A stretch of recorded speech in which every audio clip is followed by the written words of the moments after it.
LDBC, this is your boy Coach Sheldon Harrison. You're live on the Coach Sheldon Harrison Combat Sports Show Live.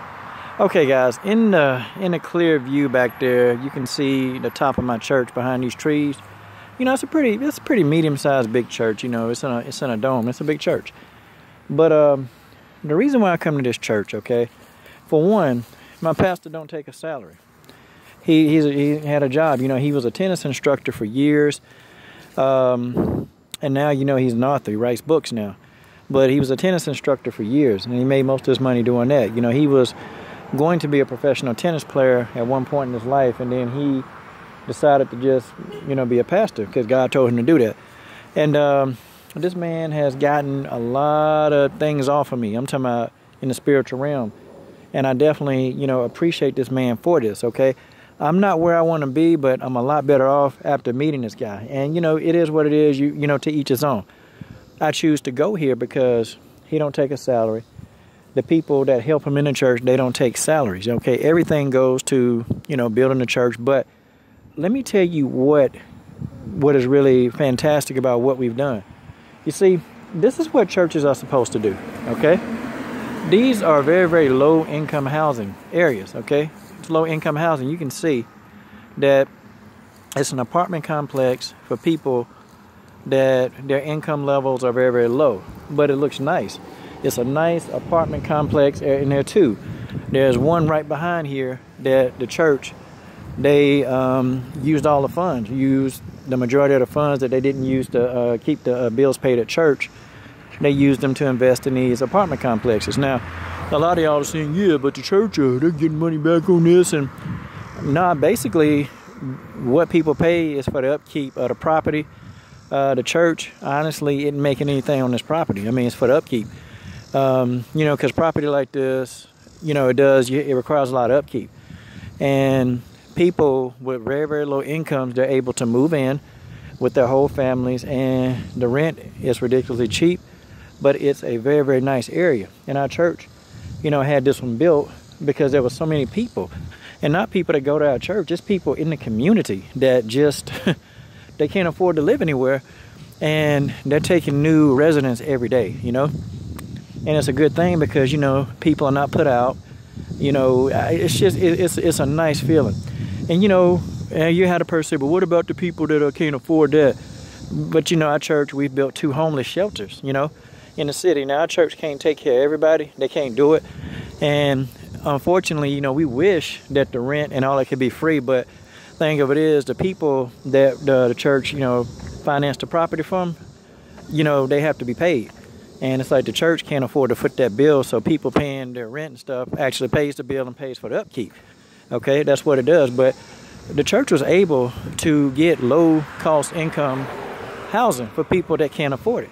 Even people on Section 8, this looks nice because most of the time you see people that get Section 8 and the apartment complexes are lousy looking. And then over here behind these bushes, you can kind of see this is another complex.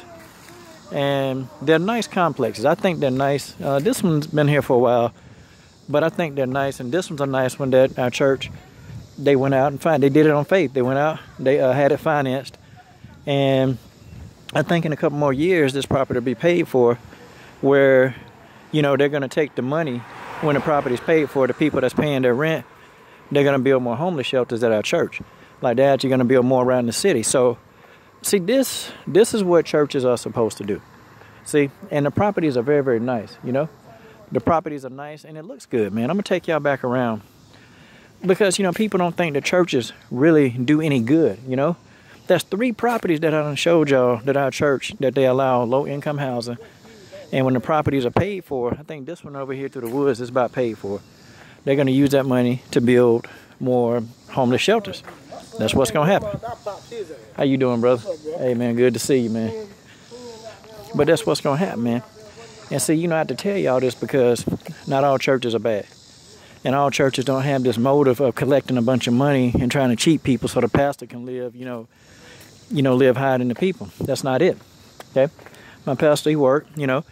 He was working, 12 hours a day as a tennis instructor. And then he became an author, you know, a great selling author, sells books. And it's his work. It's his life's work he talks about.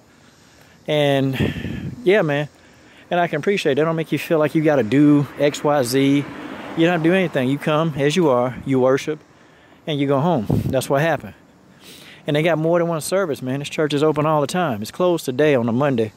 It's open Tuesday, it's open Wednesday, it's open Thursday and Friday. And they're doing programs for the youth, man. You know, they go out, man. They have a book bag drive. They advertise it on TV, saying that if your child need a book bag, you bring your child to the church on this date. Any school supplies, bring your child to the church on that date. And the school supplies are given, you know. I mean, it's so much stuff that they do, man. They do a men's outreach, man. It's a soup kitchen that's free. That they're not, you know, making you come in and pay a bunch of money for a kitchen. And you got to pay, like at the other church. Like, how ridiculous. This is a black community. But you wouldn't even think that these apartments are in a black community. I mean, they look nice. They look very nice. You know, the church really believes in the upkeep of the property. And so that's what's happening. So when this property is paid off, then they're going to build another shelter for homeless. And within those shelters, they got ministry and all kind of stuff, man. And the shelter can accommodate about 30 or 40 people. And when the properties get paid, they want to build one that can accommodate up to 200 people, you know. They want to make it like a dorm-like type atmosphere that 200 people can fit in. So that's what's going on through the pipe. But see, guys, this is stuff that a church really is supposed to do. They're supposed to do these kind of things. But a lot of churches, they're about, you know, taking money, man. They're about taking the money. They're about taking all the money. And inside this church, you know, they have people coming in, man. You know, they got a little thing where they help people pay their bills, man. So, I mean, there's a lot of different departments going on. How you doing, brother? Hey, glad to see you, man. But there are a lot of different departments going on, man, you know, within the church. You know, they got, like, things in there, man, where they help people with, you know, meals.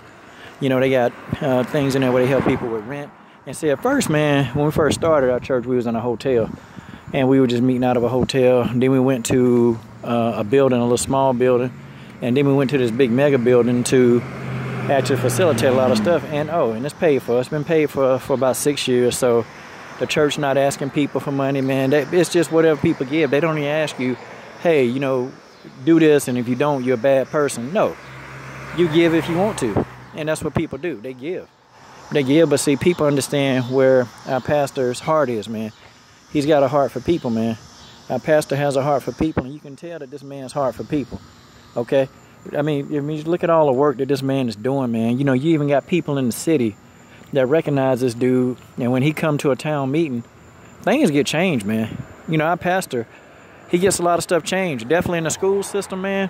When he go to the school board meetings and he meet, them guys, they sit back and listen, man, and they stop talking when he talk.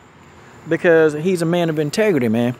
And, you know, and I hope, man, you know, one day, and I know I'm grown, but, man, I want to be, you know, exactly, I want to be like him, man. He's got a lot of integrity, man. He don't tell you a lot. If he tell you he can do something, then I like the fact that when you call him, he call you back, man. You ain't got to stand in line. You ain't got to know, man. He give you his phone number. He put it up, you know, he put it up on this little screen that you can see. And he say, call him anytime you want to. And he answer the phone. And if he don't, he call you back in 5 minutes. You know, what else can you ask for, man, for someone who literally cares and he know you? See, that's what I was looking for when I went to a church. And going to church not for everybody is not.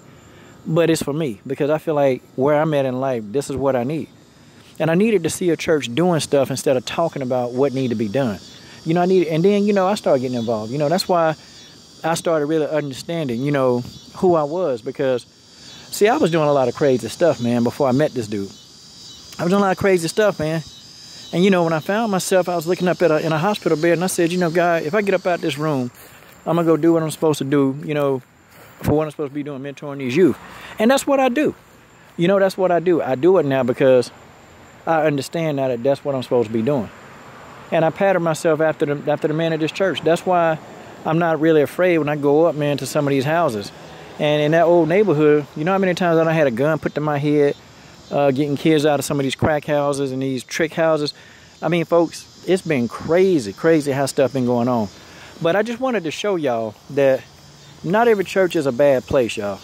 Not every church is bad. Not every church is out here getting your money. Yeah, this church looks very, very lavish, but it's paid for. So it's not like our pastor asking, hey, we need to do this, we need to build this. Our pastor ain't asking, you know, our pastor drive like an old school Cadillac. He not asking people for money. He not, no, man. That ain't what it is. So I tell some of y'all, if y'all contemplating going to a church, if you really, you know, man, look, do research. Find a church, man, that they're actually doing in the community. This ain't a great neighborhood. But look, one part of this neighborhood looked like a great neighborhood because one man, and then people around him saw that vision and said, look, we're going to rebuild this neighborhood. We're going to make this neighborhood, you know, a great neighborhood to live in. And you would never tell that this was a low-income neighborhood, predominantly black, and, you know, some Hispanic. I mean, you wouldn't be able to tell, but you can. And, guys, you know, this is what a church is about. So, guys, you know, let me know what you think. This is your boy, Coach Shelton Harris. I'm done. What are you guys waiting on? Subscribe.